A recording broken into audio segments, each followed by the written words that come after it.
Most men enter a room to ask for a job. Some enter to pitch a deal. But in 2016, a man named Masayoshi Son walked into a palace in Riyadh to perform a miracle. He wasn't there to talk about the present. He was there to hijack the future. Across from him sat the crown prince, a man whose word is law and whose wealth is measured in oceans of oil. The air was heavy, suffocated by the weight of billions.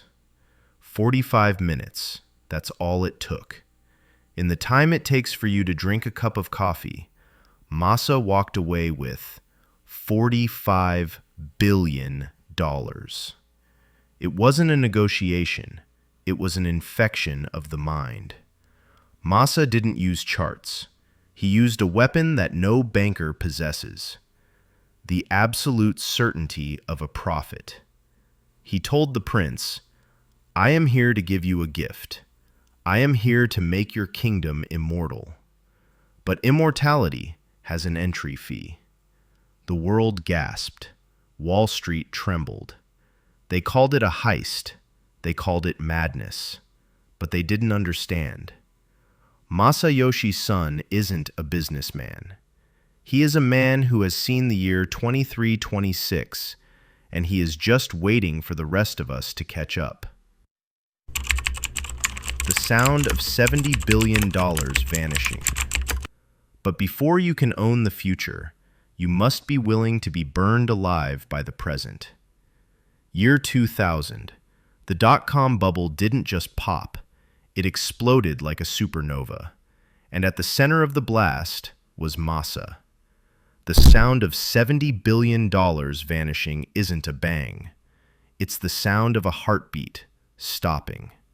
$70 billion. In a single year, Masayoshi Son lost more wealth than any human being in the history of our species. He was the king of ruin. His friends disappeared. His stock price fell by 99%. He stood in the wreckage of his empire, smelling the smoke of his own failure. Any other man would have vanished. Any other man would have been erased by the shame. But Masa?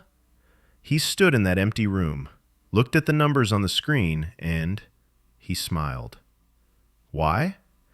Because he realized that if you can lose $70 billion and still be breathing, then you have already conquered the world.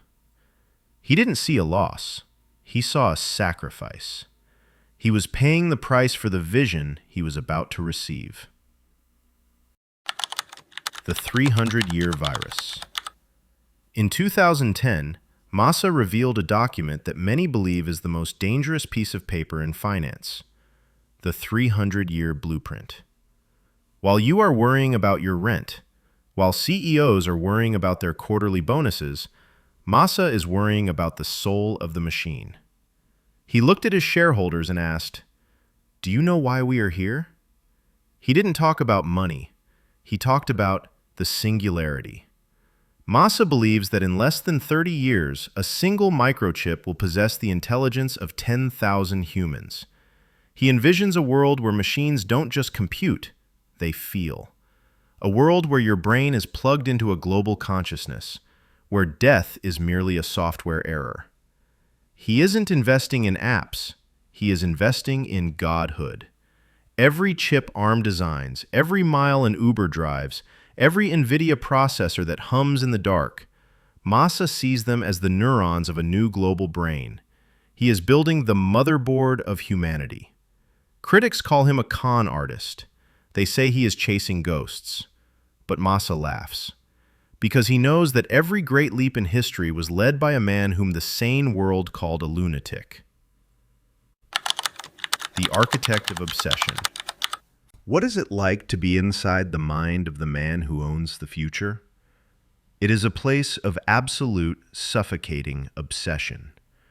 When Masa wants something, he doesn't ask, he demands. When he met the CEO of ARM, he didn't negotiate for months. He bought the company in 2 weeks for $32 billion while sitting on a beach in Greece. His strategy is called state. His strategy is called the blitz. He finds the king of an industry. He offers them $1 billion check.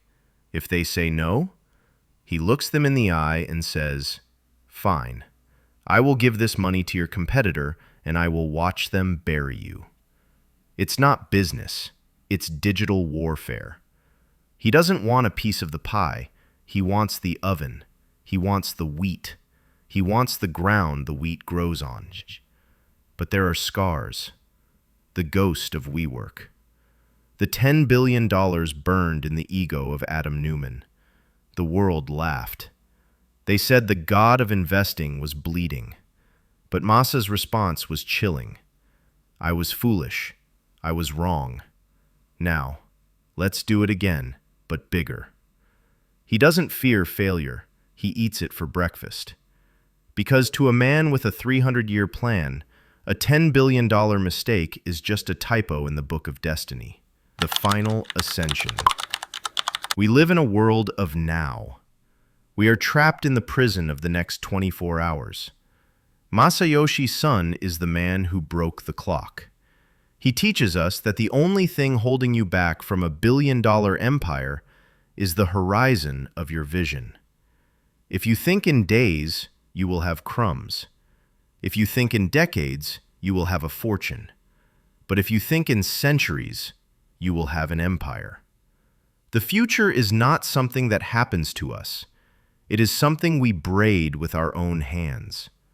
Masa is 66 years old. He says he is just getting started. He says the true information revolution hasn't even begun. He is waiting for the singularity. He is waiting for the moment the machine wakes up.